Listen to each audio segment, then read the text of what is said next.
Wasn't the previous video depressing? I mean, while Euler's method is a good method, that means its error is small, we've seen two issues with it. One is called sensitivity to initial conditions.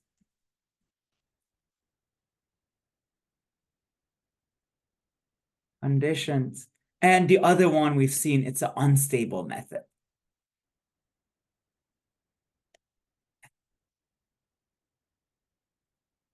And the question is, how can we get around that?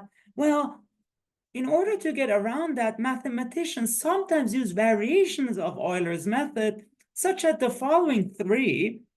And by the way, this is just for cultural purposes. You don't need to memorize any of that. One is called the backward Euler,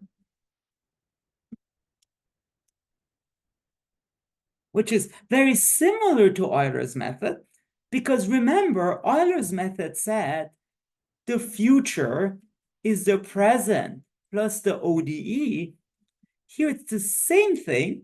Future is present plus the ODE. But this time we evaluate the ODE at the future. So you see, Euler just says f of Tn yn. Backward Euler says f of Tn plus 1 yn plus 1. And this is sometimes called an implicit method because we have to solve for yn plus 1 using this equation. It's not yn plus 1 equals something concrete. Method. Another idea is not just to evaluate f at the future, but evaluate it at several different points. And that's called multi-step Euler.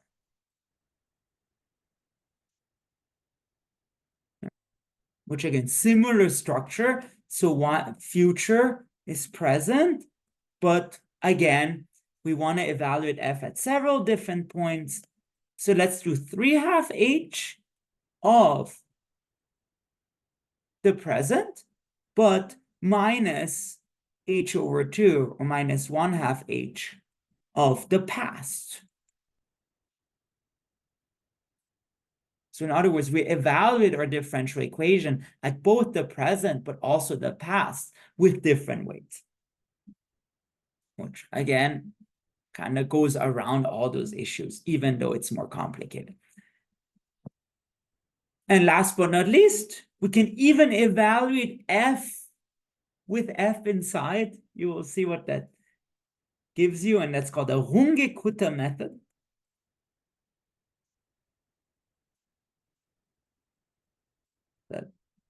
And again, which again says future is present plus differential equation, but the differential equation, you evaluate it at the different point, Tn plus h over 2, and not yn, but yn plus the differential equation again, Tn yn.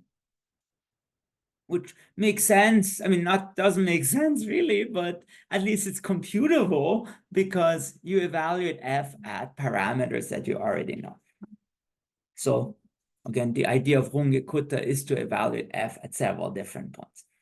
And again, as I mentioned, obviously those are way more complicated methods than Euler, but not only do they resolve some of the problems that we discussed, but they also have a higher accuracy. So it's not too bad.